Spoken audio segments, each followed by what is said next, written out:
from the station that's on your side. News 12, first at 5, continues.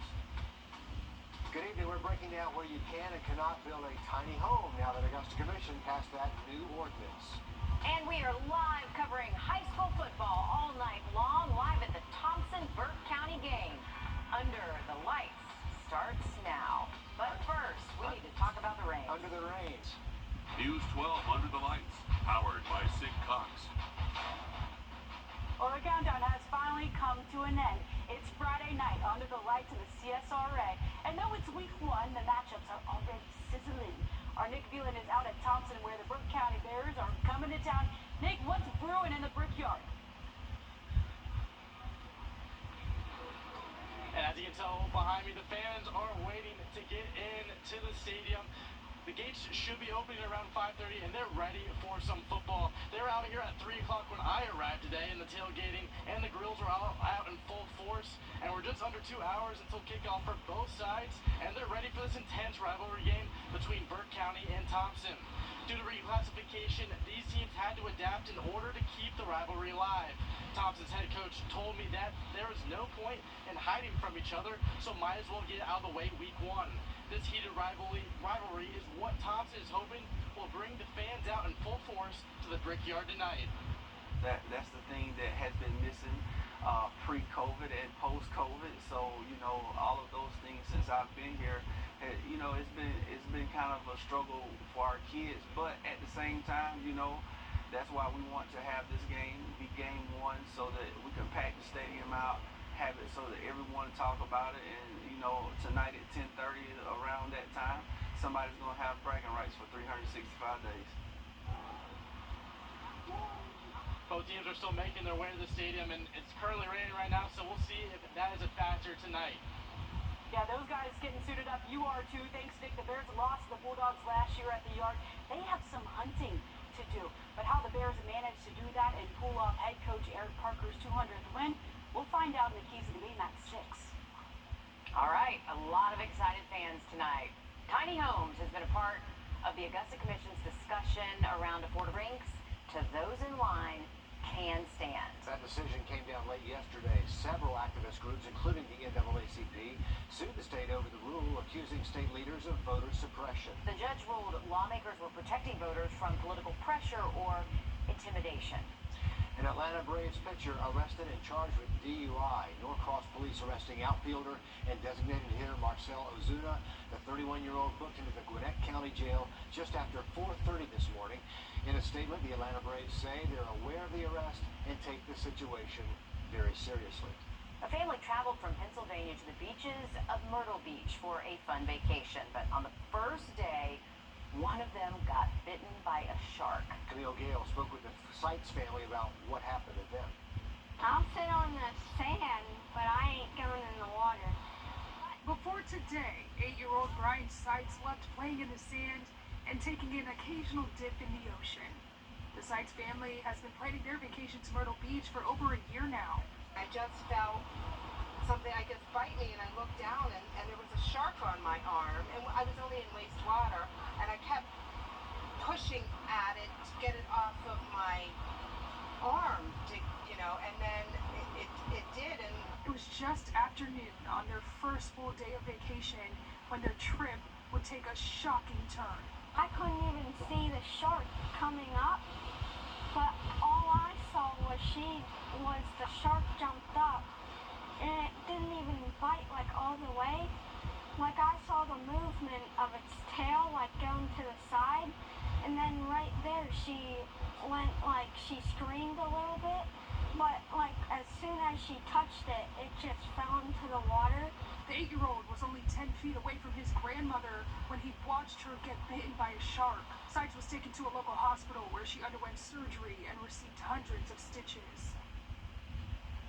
That is a bad shark bite right there on the arm. Yeah, I mean, the way she described it about just coming up in the water, and then we saw the picture. Yeah, it looked a lot worse. Yeah, right? It sure did. Experts say to avoid sharks, don't swim at dawn or at dusk. There's not many people in the water then, and some of those sharks are actually closer to the shoreline. Yeah, and don't swim where there are schools of small fish either, and don't swim near where people are fishing, like in piers. But again, you don't have to be that deep. She was only in Wastewater deep. Or like the kid said, don't swim. He's on the sand for a while. Yeah, sand castles is the rest of their vacation.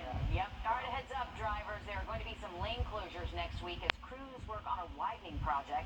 Starting Monday, crews will close lanes on the east and westbound I-20 exits onto Lewiston Road. A lane will also close on the westbound exit to Atlanta. So keep that in mind because there will be some delays. Coming up next, Anthony Carpino stepping out of the Weather Center to give us a preview of an axe-throwing competition. He has anger inside, I guess. Find out what it takes to get that plaid jacket. Next. Looking forward to seeing that, but we are tracking a few showers and thunderstorms that could linger into those high school football games. Update on the forecast just after the break. Storm chances start off early next week. Riley, thanks. If you're looking to watch a different type of competition this weekend, Broad Axe in downtown Augusta is hosting an axe-throwing tournament. How cool is this? First Alert meteorologist Anthony Carpino takes us to Broad Street. A new competition will be coming to Augusta this Sunday. Big event called the Masters of Axes Tournament. It's our first World Axe Throwing League sanctioned tournament. Vinny Gallinera is the owner of Broad Axe Throwing in downtown Augusta. He's excited for the pros to come to him. I want the prestige of the plaid jacket to, be the axe throwing equivalent of the green jacket. I want people to look forward to know that late August every year, the destination is going to be Augusta, Georgia. There will be 23 throwers coming from all over the Southeast. One competed in the U.S. Open, 3 others are pros, and the rest are very high-scoring opponents. After watching Dylan, who's our local pro, take a few throws, it was time for me to get behind the axe and take a shot myself. Well, not too bad for the first try. Maybe I'll even enter this weekend. Well, on second thought, I might need some more practice. In downtown Augusta, I'm meteorologist Anthony Carpino on your side. So Good though. he made it look easy, then he made it look harder. Right. So practice is what is the key here. I guess so. If you're looking to get into axe throwing, you can sign up for a session with the true experts, or you can take things to the next level by even signing up for a league. Looks like fun. It does. Throwing axes. All in the wrist. Yeah. Get some anger out, right? Is your neighbor's internet faster than yours? Well, you could ask them, but there might be a better way. Up next, we'll explain how you can make sure you have the fastest internet on your street. Okay, many of us know small businesses were hit especially hard during the pandemic, and the National Federation of Independent Businesses found half of them are still struggling to find enough workers. One issue, money. Analysts say big retailers can often pitch bigger paychecks. The July survey found less than half of small businesses are making at least 90% of their pre-pandemic revenue. Also today, if you think your home internet speed could be faster, there's a way to find out. Yeah, isn't there? It's possible your internet will be faster if you switch providers. Our consumer tech reporter Jamie Tucker explains. Oh, internet speeds can vary from street to street, even house to house. And if you don't know what is available at your address, you may be paying too much for speeds too slow. And how do you find out? Well, there's a map for that. You'll find it on the FCC website. Specifically, it's broadbandmap.fcc.gov. Here's how it works. Search for your home address. On the right, all of the providers you can choose from are listed. You can ignore the map colors, but look at the download and upload speeds. This location shows AT&T Fiber and Comcast Cable are both available with 1 gig or 1,000 megabytes per second for downloads. That's plenty fast for streaming video, playing games, and connecting multiple devices to your Wi-Fi network. 1 gig is actually the gold standard. The other options, though, are slow. If you upload files, pay close attention to the upload speeds. There's a huge difference here. AT&T Fiber has 1 gig upload, Comcast just 35 megabytes. Now, some areas have fewer choices, like this rural address. Service tops out at just 100 megabytes per second. You can search any street address in the country, so people who are in the market for a new home, this is valuable research to know. The broadband map is about a year old, and the FCC is updating it regularly. Everyone should search for their house, check for the speeds, and if you're not getting what you're paying for, it's time to contact your internet provider and ask them what's up. That's Fourth and Tech. I'm Jamie Tucker. The FCC launched a broadband data collection program in June to find out which communities do not have access. And you can report your speeds to the FCC using that speed test app, the broadband map. Good to know it's out there. Oh yes, I will be checking that tonight. Yeah, homework time, Riley. Absolutely good tips there from Jamie. For the weekend, it does look a little bit drier tomorrow, but storms back into the forecast for a Sunday afternoon. Now look at radar for you just after the break. Our boys where they belong. Governor Kemp's got our back. And that's why we back in. Governor Kemp is fighting for Georgia. The 4-foot alligator in my swimming pool. Dear God, I woke up, I opened the blinds, and they're just looking at me. Orange County deputies released this video of a homeowner who called them after discovering the gator just chilling in her swimming pool. Gator seems happy enough right there. The sheriff's office says the gator was captured, relocated to a nearby river, but when deputies got to the pool, one of them said it was just a baby. Another said they didn't go over gator catching at the academy. But you know what? If you work in Florida, you better be prepared for that call. Yeah. I'm just glad it was a little one. Could you imagine if you had to deal with a big boy out there? Hey, the pool is yours, friend. Yeah, he thought he found a new place. He could just kind of hang out, claim that as his own, but unfortunately, back to the river he goes. Tiny guy, though, not a huge one. All right, we are tracking a strong thunderstorm moving through Statesboro, so Bullitt County, and also portions of Screven County. If you live south of Sylvania, a lot of lightning, some 60-mile-per-hour wind gusts. And one thing with this storm, it has been rotating, so National Weather Service actually including the threat that a tornado could be possibly forming with this. So we're going to have to watch that closely, but that is moving away from the CSRA.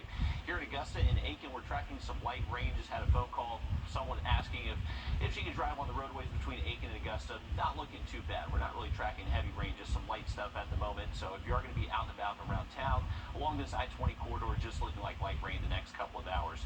Looking drier off towards our west, so this is what's going to be moving in as we head towards those high school football games. So if you are heading out, you may want to bring a towel just to wipe off those wet bleachers, since we have seen a good bit of rain today. But later to this evening, rain chances will turn much more isolated, so not as widespread as what we've seen so far out there this afternoon.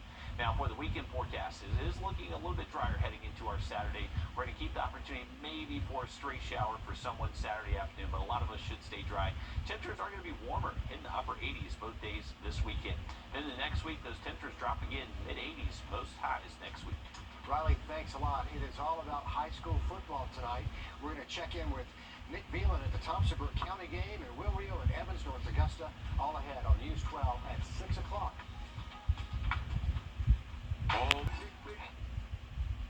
News 12 Under the Lights, powered by Sig Cox. Okay, here we go. Week 1 for high school football across the area, and tonight we're debuting our Under the Lights coverage right here on News 12. We know the best stories aren't just the highlights between the lines. That's why we have our team coverage out of the games and here in the studio to give us all a look ahead. Our sports director Dan Booth and sports reporter Alyssa Lyons here in the studio with me, and guys, we are ready for this kickoff. Thank you, Richard. Tonight's the night football fans of all ages have been waiting for, because there's nothing quite like high school football. That's right. Most of our area teams are kicking off their season this evening. So let's start with an interstate matchup between two teams who are planning to do some damage this season. News 12 reporter Will Rio joins us from Evans High School to get us ready for the night's season opener against the North Augusta Yellow Jackets. How's it going over there, Will? Oh, we're just happy to finally be back out here and be back out on the turf. Friday night football is officially back here in the CSRA, and the rain seems like it's going to let us have a little bit of fun tonight. Things are starting to clear up a little bit here out in Evans, but a huge heavyweight showdown here between Evans and North Augusta. They have a lengthy history, and of course the rain starts to pick up right when I say that. But going back to that history, these teams have met 6 times, but Evans has not beaten North Augusta since 1997. The Knights are looking to turn the tide tonight.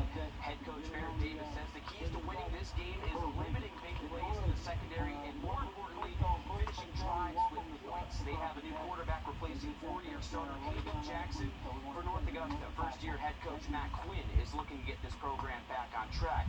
The keys for them tonight: establishing the run and controlling the line of scrimmage. Both teams say that they can win a region championship. Colton's a leader. Colton's a smart kid. Understands the offense, understands how to read defenses. We are not asking too much of Colton. We're asking him to manage the game. We're not a control the clock type team, but we gotta we've got to have all three phases clicking tonight. So that's kind of what we got to be able to do: protect football and not give up anything cheap.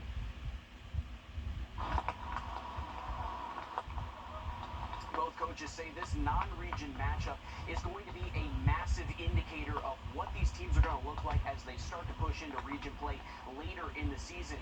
Coming up on News 12 at 11 o'clock, we'll have the full breakdown and highlights between Evans and North Augusta. Thank you, Will. Knowing how important tonight's matchups are, we're continuing our team coverage with News 12's Nick Veland, who's over at the Brickyard as Thompson prepares for their massive showdown with Burke County. Take it away, Nick. Anticipation's continuing to rise here. You can see the fans are out in full force as a rivalry game is kicking off the season for Thompson and Burke County. Many factors are going into this one, and it's first off that the rain is gone now. We'll see how that plays out closer to kickoff, but right now, it's looking clear. The fans are also out, as you can tell. They're all tailgating, and, they're just looking to be a factor in the Brickyard tonight. The Bulldogs had an undefeated regular season last year, but their head coach says they still have unfinished business, and that starts tonight. Michael Youngblood says that this is what the Bulldogs need to do in order to come out on top and have bragging rights for another year over rival Burke County. I think the biggest thing is you have to get your playmakers the football in space and let them do what they do best. Offensively, we have to make sure that we execute and block well. We can't turn the ball over, so that's the biggest thing for us offensively. Defensively, we got to tackle and don't give up cheap points. The fans are loving it here, and soon they'll be heading into the stadium with kickoff being in an hour. We'll have those highlights at 11. Thanks, Nick, for that update. And the Lakeside Panthers step out on the field tonight against Aiken. Under their cleats will be turf. Hey, seems silly, right? But to them in Columbia County, it's been years in the making. All 5 Columbia County high schools, Evans, Greenbrier, Grovetown, Harlem, and Lakeside, traded in the grass for turf fields this offseason. Over at Lakeside Stadium, assistant coach John Johnson has been cutting, irrigating, and maintaining the grass for more than 24 years. All that time adds up. It becomes almost, it's like your own child, My wife, she'll make jokes on Facebook and things like that and say, well, he's off to see his other family today. It's nice to have that time at home now, and we could make that time ourselves, but you want it to be the best for the kids. Running back to Marcus Elam says he's still getting used to the speed of the turf, but he's ready to put it to the test tonight against Aiken. Kickoff is set for 7:30. I know we talked about seeing some rain there tonight. Johnson says they're ready to make those adjustments if necessary. We know turf can be pretty slick. Here's a couple of games we think you should be keeping an eye out for this evening. Back here in Augusta, the Westside Patriots open up their season at home against the Hepzibah Rebels. Westside is coming off an impressive 9-3 campaign last year, making it 2 rounds deep into the playoffs, while Hepzibah has their hearts set on making the playoffs this year. The Jefferson County Warriors are bringing their talents to Augusta for a showdown with Aquinas and the Fighting Irish. Both these teams made the playoffs last year, but were eliminated in the first round. A win tonight could go a long way towards these teams making it back to the postseason. Make sure to tune in later today for our season debut of Under the Lights. We'll be breaking down all of the high school football action from week 1, and our coverage begins at 11 o'clock. Exciting stuff. We are looking forward to it. Thanks to you guys and the team out there. Let's have a live look outside. Speaking of the weather, man, that housing to be more on the affordable side instead of that $200,000 price range. Well, a syndrome you can get from a tick bite that stops you from being able to eat red meat like burgers, pork, steaks. There is a loophole coming up. A genetically modified pig, even people with alpha-gal syndrome can enjoy. That's after the break. It was free, only at Ashley. After so many of you reached out to us about a meat allergy caused by a tick bite, we're talking ticks yet again tonight. If you missed it out, our I-Team's Meredith Anderson spoke with a young father who just recovered from alpha-gal syndrome. Check out her story. But Meredith, you've been answering messages all day about this today. Yes, and I've kept digging and found the FDA has approved the first genetically modified gal-safe meat.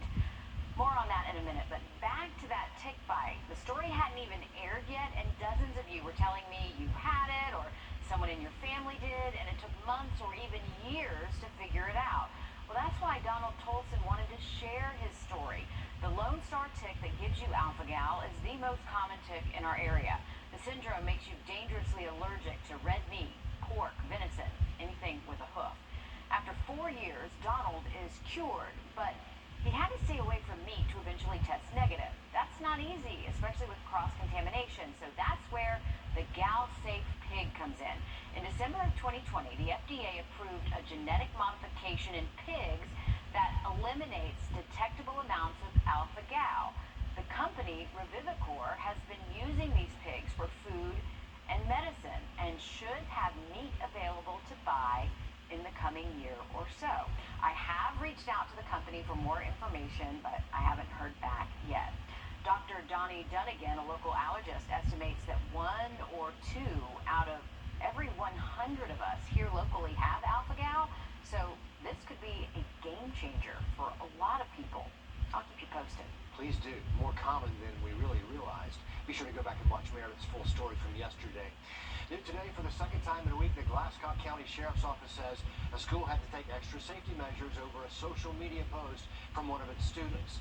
The Sheriff's Office says the student made the post last night. We're told the minor was arrested and now charged with making terroristic threats. Sheriff Jeremy Kelly says they dealt with a similar situation Tuesday. Glasscock Consolidated School put on a soft lockdown after another social media post by a different student. Well, Aiken County Schools wrapping up their first week of school today, but the search for more staffers, that's not over yet. The school district telling us before the year started, they hired more than 250 new teachers. At least half got bonuses. Maria Sellers checked in with Aiken County Schools to see how much those bonuses help with hiring and how many are left. This year, the district offered an extra $2,500 bonus for teachers who signed in areas where positions are harder to fill. We provided a sign-on bonus for teachers in specific content areas, math and special education, and then we added science, as well as at specific locations that are historically more difficult for us to fill in our rural communities. The district says the need for incentives stems from not having as many options in smaller areas and a nationwide teacher shortage. We don't have as many people who are interested in going into the profession, who are then completing that degree in education and then entering the field as an educator. Hart says these bonuses proved to be a success. We were able to fill over 125 positions that were bonus eligible, so I would say it definitely worked. As a new group of teachers enter their classrooms, a few positions still sit empty. So we do still have right at 35, 36 positions that are bonus eligible that we're recruiting for, and their greatest needs are in math and science and in special education. They are going to continue to hire teachers, but the district's top priority, ensuring instruction for their students. Reporting in Aiken County, Maria Sellers on your side. And if you sign for a position where bonuses were offered for the school and content area, that's an extra $5,000. The deadline to apply is still be eligible for those bonuses comes up September the 30th. She says they do have an alternate plan certification for anyone who did not earn that teaching degree in college. In Edgefield Schools, Superintendent Dr. Kevin O'Gorman nominated for South Carolina's Teacher Recruitment and Retention Task Force. The nominations came down just yesterday from the governor. Gorman says he'll be talking with school districts in the coming weeks to find out where changes are needed. He says he's humbled and honored to represent and lead on a statewide level. Happening now, I'm going to give you a live look at Garnett Johnson's Food Truck Friday. This is the Mayor-elect's second go-around for this. It's over at Johnson's South Augusta offices on Windsor Spring Road. They have vendors out there, food, activities for families. It goes until 9 o'clock tonight. Umbrella, not a bad idea. Actor and comedian Adam Murray in town for the next couple of nights. Maybe you recognize him from that Stranger Things episode where he was wearing a South Aiken t-shirt, a vintage t-shirt. Yesterday he was signing autographs and taking pictures at South Aiken High for a fundraiser. Tonight, hosting a comedy show at the Aiken Community Theater starting at 7:30. Tomorrow at South on Whiskey for a low country boil and some mini golf. A busy time for the actor. Riley. Well, if you are heading out to those high school Central on CBS and streaming on Paramount Plus.